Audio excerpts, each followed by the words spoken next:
Jesus.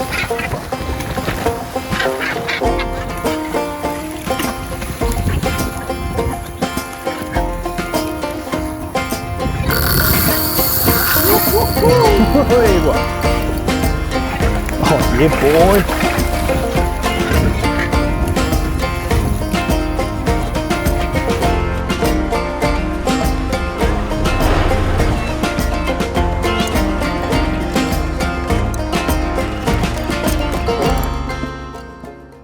Hey guys, Justin here from Daiwa, New Zealand. We've come out on a glamorous midweek day in the Hauraki Gulf. It's absolutely stunning.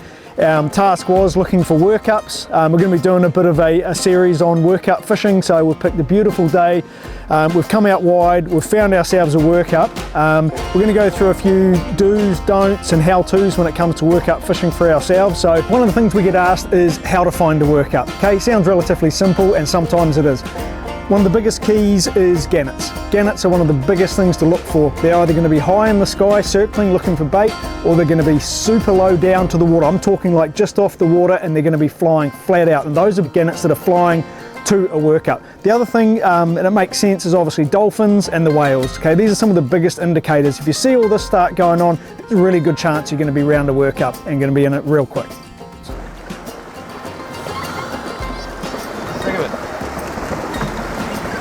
Well, that's what we came looking for. Yep. Look up again? Yep.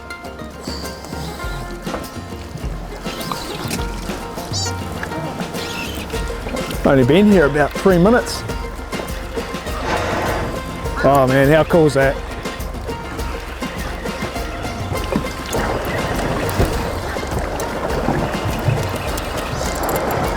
Look at it spitting out all those pillies, eh?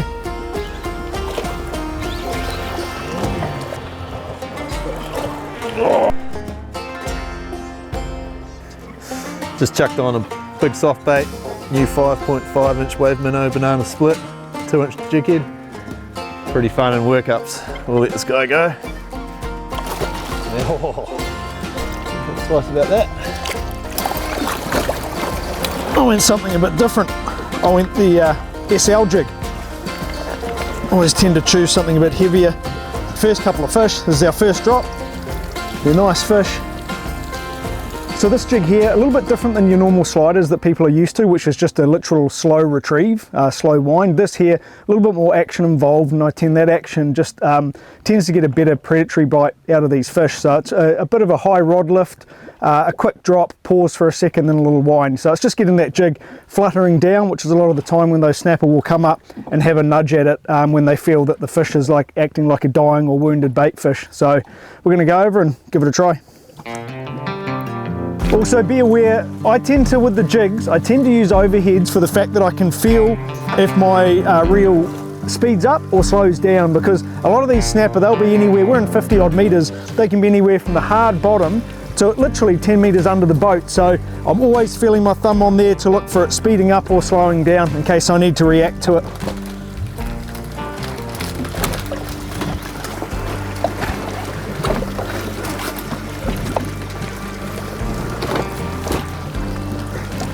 Oh, yep, there we go. Oh, that's the technique right there. Drop to the bottom. A couple of high rod lifts on the way up and into it. These jigs have just made this style of fishing so much more efficient. Because if you were dropping baits down in this type of situation, you know, like your actual traditional baits, man, your pilcher would barely get to the bottom, it'd be eaten to pieces, especially by a lot of the smaller ones. And then by the time you're rebaiting, you're just taking up a lot of your time. So with these jigs, you know, it's real clean, real tidy, good hookup. And when you get the fish to the top, it's a couple of hooks out and then back to going, no rebaiting or anything. And the good thing with these jigs, you never know what size fish you're gonna get. Also, with some of these semi-longs, the longer profile ones, if you're in areas where there's kingies absolutely love them.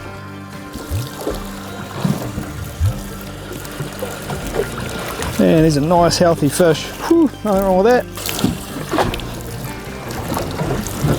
As you can see there, another really nice healthy fish pulled out of these workups on that 110 gram semi-long jig.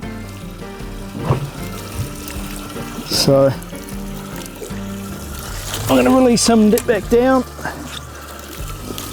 Also with these hooks, always really important to have some pliers with you, because you can see how close those hooks get to the fish's mouth, and obviously many of people bitten on the knuckles thinking they can pull these hooks out.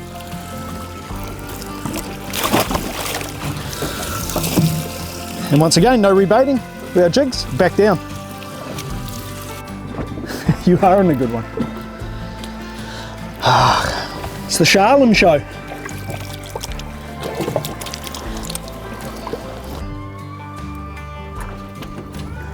We're just preoccupied with quite a donkey. Yeah. Oh, yeah, well, it's got some weight. That's, ooh, it's droppy, man. That's on that SL jig that we were talking about earlier. So it's a semi-long, real slim profile, but it gets down really fast with a heap of slide and fall action. I'll do it every day. All day, every day. Oh. So guys, what I've done is I've just changed up my jig and I've gone to what most people call a slider. So this is the brand new Daiwa Koga blade breaker. These things here, unlike your traditional slider, they're more of a lure shaped body. So they're body center weighted and they're keeled, so they swim really nicely. They've also got the spinning blade on them, which one gives it a longer profile and a lot more flash in the water.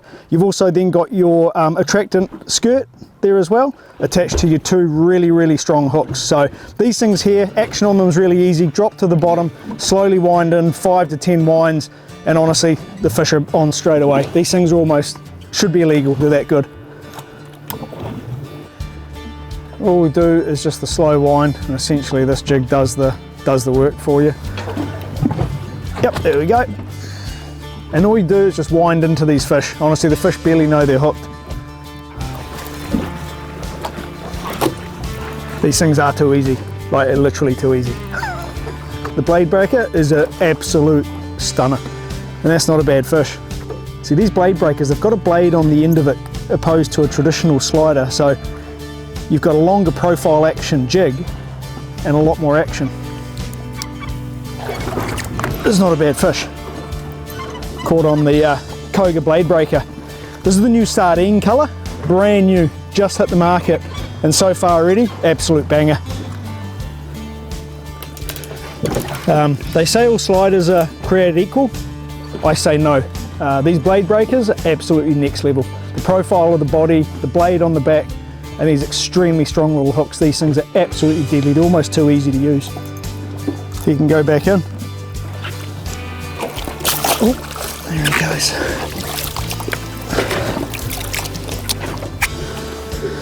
Well guys, another real cool style of fishing for these workups that not a lot of people do actually, they go sort of straight for the heavier jigs, is actually fishing big soft baits.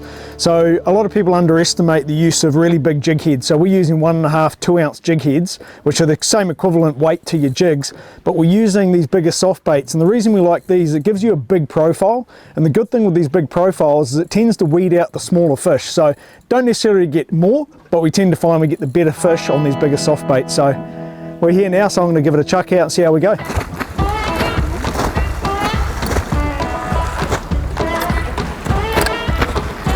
As I'm dropping here, I'm just checking my line to see whether something's speeding up or slowing down, and already I just started there feeling a couple little whacks. So I'll just put there, and yep. Yeah, man, it works. Works a treat. And like I said, just with those soft baits, you just don't tend to get a lot of small fish.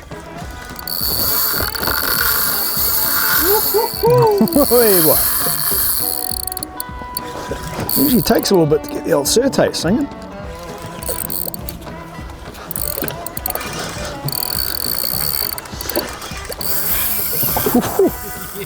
Oh boy.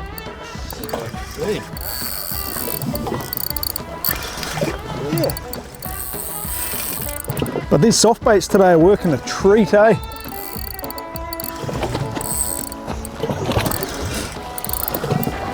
I tend to use spin with my soft bait, but in this deeper water you can, with these heavy jig heads, you can use overheads.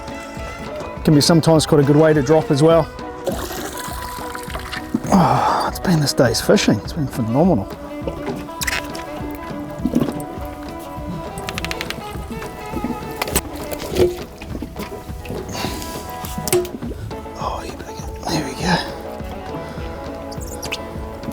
Another nice one for the killer kutai. Big 2 ounce jig head. Yeah, buddy.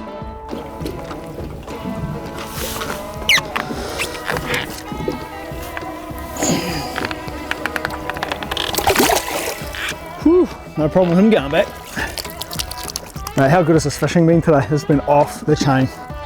Jigs, soft baits, workup fishing. In saying that though, we've actually drifted a long way off the workup, so it's probably one thing to mention that when you are in your workup fishing, don't be too hasty to quickly follow to the next one, because a lot of the time those fish will be sitting behind where it's basically like a big burley trail heading down. So try and fish it out a little bit before you change and head off to the next one.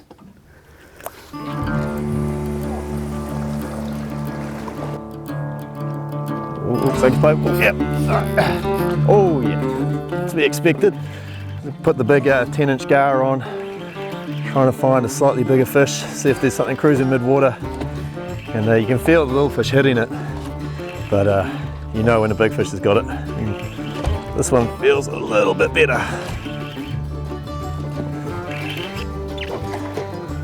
There we go.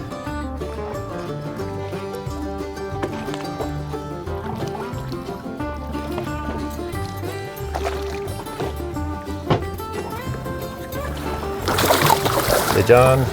Oh, how good are the fish been today? Yeah. Yeah, so there's that 10-inch gar. You can see it's got quite a big long profile. So a small fish, you get a lot of hits in the middle and the back, but when a big fish comes, they'll take it either through the guts or head first. And a meal like that, they'll just hit aggressively and hold on.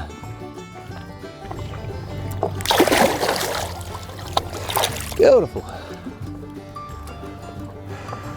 Nice.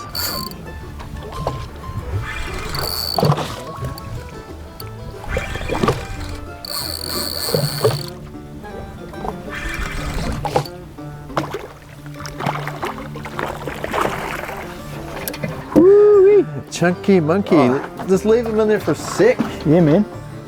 Yeah, that's good. Man, honestly, the average size of the fish today has actually been sensational. And today the jigs have been amazing, but to be honest, the winners have been some big soft baits on these big jig heads coming down. They've definitely got all our bigger fish today. So yeah, that's definitely been the winner for today, the big soft baits, especially the wave minnows. So when you have come across your workup that you've been looking for all day, there's just a couple of things that are going to be really helpful to you. One of them is just sit back for a bit, watch what the workup's doing. Try and have a look which way it's travelling, and then if you can, try and get up current of it, and do it nice and slowly. One of the biggest mistakes we see from a lot of people, they will rush smack into the middle of a workup. All of a sudden it puts all the bait down, and what it's done is it kills all the hard work that the dolphins and gannets and whales have all been doing for, you know, possibly an hour, and just pushes it down. So try and come in slowly, try and get up current of it so that you can turn your motors off and then drift down nicely through where the workup is. And if you do that successfully, you'll actually become part of the workup. You'll be sitting in there, the birds will be bombing all around you, and it will literally, like, you don't exist. So that's one of the keys when you're coming into these workups. Just biggest thing is do not fire into the middle of them. You are going to kill the workup, and they're also going to kill the fishing for anyone else that's around. Right guys, the gear we suggest for this workup fishing and what we've been using today, you can use your spin sets. We recommend these mostly probably for the soft baiting when you're casting your head and that type of thing. So these are a really good set. Any rod between sort of 7 to 7.5 foot. We are using braid on this set as well, and we're using a 20 to 30 pound fluorocarbon leader and 2 ounce jig heads on that. So that's been really successful today for our soft bait fishing in the workups.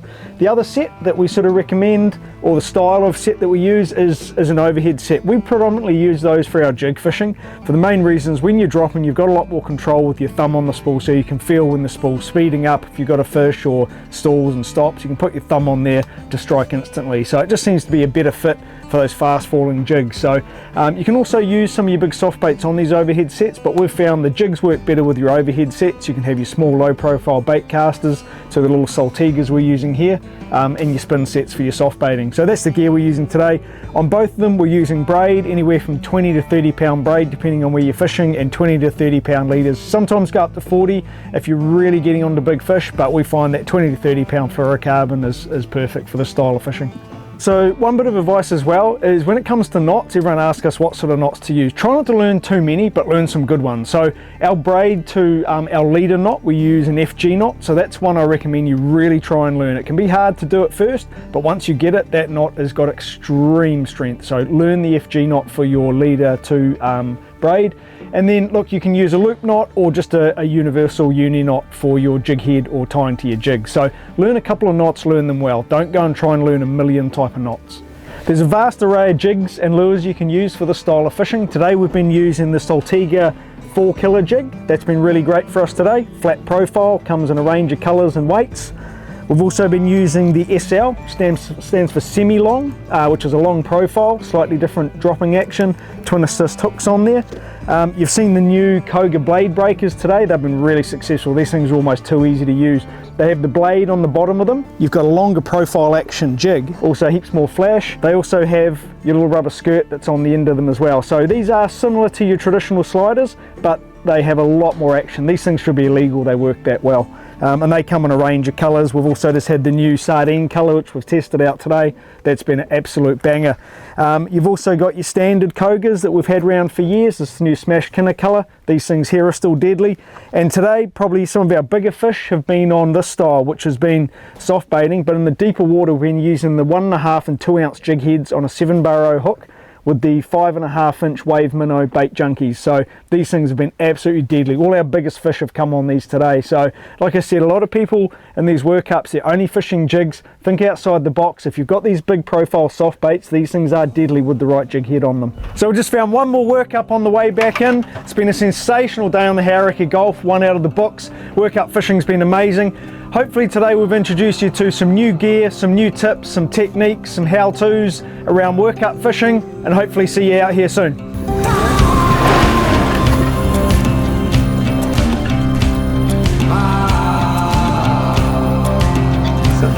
Oh bro, that's a nice one, man.